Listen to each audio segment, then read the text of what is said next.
Kembali bersama kami pemirsa, mari kita simak update IHSG pada pembukaan sesi pertama hari ini, di mana IHSG menguat di 0,47% ke level 7.140-an ya pemirsa ya. Dengan top gainers antara lain ada BBCA, ESIP, Cuan, BRPT, dan Energi Mega Persada. Lalu dari top losers pemirsa ada DRO, ITMG, Bank CMB Niaga, ada Kota, dan juga ada Triputra Agro Persada. Lalu kalau kita melihat dari update Bursa Asia pemirsa,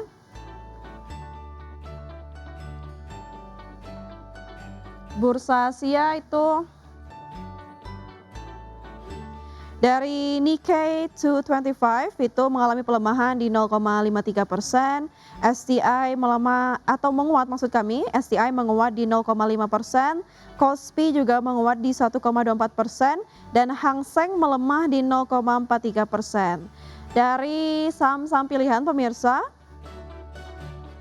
seperti yang Anda lihat di kaca Anda, ada Archie yang disarankan buy on weakness, support di 1555 dan resisten di 1890.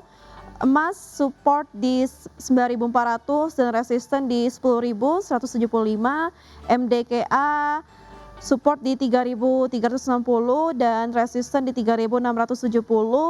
Inco support di 6650 dan resisten di 7200. Semua saham-saham disarankan buy on weakness. Dan pemirsa masih terhubung line Zoom bersama Hendry Widiantoro selaku Equity Research Analyst RDK Elite Sekuritas. Pak, langsung saja kita bahas saham-saham pilihan ya Pak. Yang pertama dari Boleh. Archie, silakan Pak.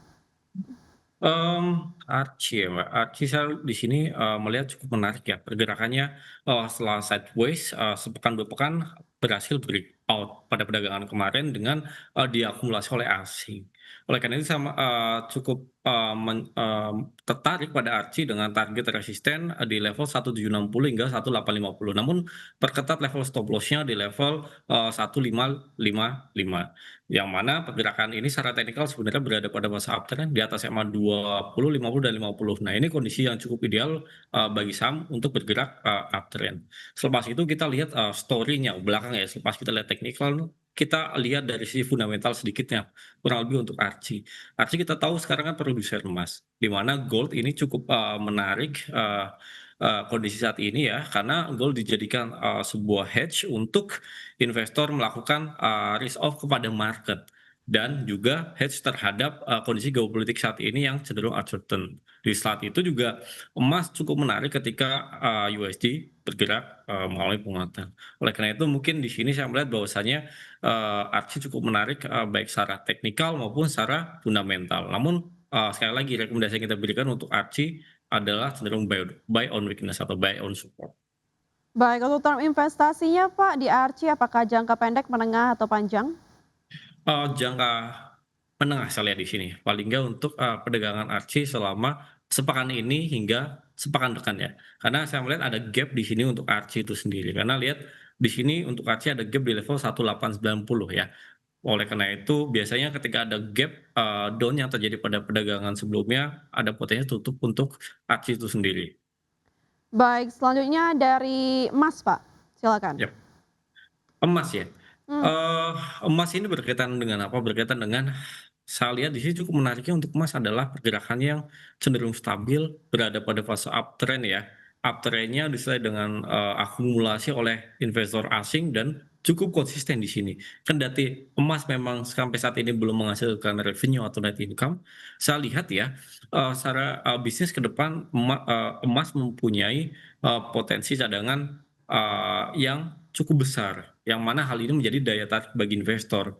Investor suka dengan yang namanya perusahaan mempunyai prospek dan juga mempunyai apa, mempunyai proyeksi ke depan dan juga disertai dengan turnaround. Nah, ini yang menjadikan menurut saya baik secara teknikal ya, maupun fundamental, emas ini cukup menarik. Fundamentalnya ke depan bakal ada story, produksi hingga penjualan emas. Teknikalnya kita lihat asing yang melakukan akumulasi terus-menerus dan sekarang berada pada fase uptrend yang cukup terjaga konsisten. Baik, selanjutnya saham pilihan yang ketiga ada dari MDKA Pak. MDKA ya. MDK di sini saya melihat saat ini bergerak konsolidasi ya, bergerak sideways, namun ada potensi untuk MDK akan mengalami penguatan ke level 3530 hingga level 3670 sebagai level resistennya. Namun perketat level stop loss-nya untuk MDK apabila MDK menembus level 3360 hingga level 3300 ya, karena level ini adalah level support uptrend jangka pendeknya. Nah, menariknya untuk MDK di sini saya lihat secara teknikal cukup sideways disertai dengan breakout volume kemarin ya. Selepas itu secara fundamental saya melihat exposure MDK ini adalah sebuah emiten dengan apa namanya, dengan diversified commodity exposure ya, yang mana ini cenderung menarik. MDK copper punya, gold punya, dan nickel punya. Dan tiga-tiganya ini baik dari copper, gold maupun nickel masih punya story yang cukup positif ke depan, yang bisa mendongkrak pergerakan harga komoditasnya maupun mendongkrak kinerja keuangannya untuk saham itu ini sendiri, MDK itu sendiri. Oke, untuk resisten terdekat Pak MDKA di level berapa? MDK saya melihat ada potensi ke level resisten 3530 sebagai resisten utama, level resisten selanjutnya di level 3670. Baik, 3670 resisten terdekat dari MDKA ya Pak. Yap. Selanjutnya Inco Pak. Inco. Inco di sini saya melihat ya, saat ini sekarang berada pada fase sideways ya.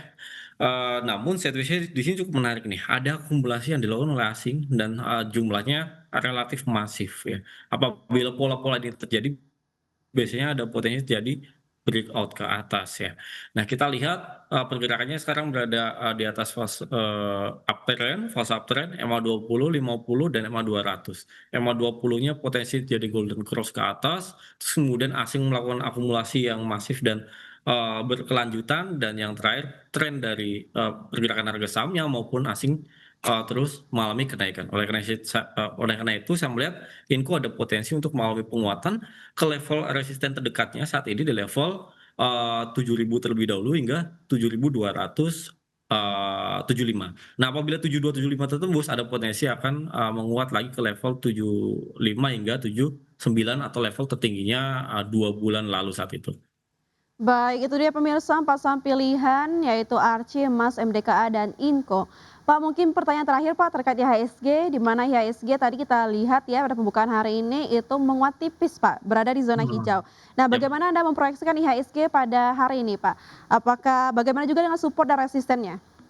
Oke, saya mulai di sini untuk ISG ya. ISG secara jangka pendek sekarang berada pada fase pelemahan ya, downtrend di sini. Ada gap saya lihat di sini untuk ISG di level 7.000 ya. Ada kecenderungan biasanya apabila ada gap di periode sebelumnya di ISG akan tertutup di periode ke depan. Which is menurut saya ada potensi bagi ISG hari ini akan mengalami pelemahan menutup gapnya itu sendiri. Gap yang saya maksud di sini adalah gap di level 7.000 sebagai level supportnya untuk ISG. Nah, resistennya di level 7.240. Namun menurut saya tendensi dalam sepekan ini ada kemungkinan gap 7.000 sebagai level support-nya ini akan tertutup. Baik Pak, terima kasih sudah bergabung bersama kami Pak di Market Buzz. Semoga analisis dan rekomendasi dari Anda dapat menjadi referensi bagi investor di rumah. Dan sekali lagi keputusan investasi tetap berada di tangan Investor Adex Channel. Terima kasih Pak Hendry, Yuk. sehat selalu dan sampai Thank you, jumpa. Mbak. Sampai jumpa.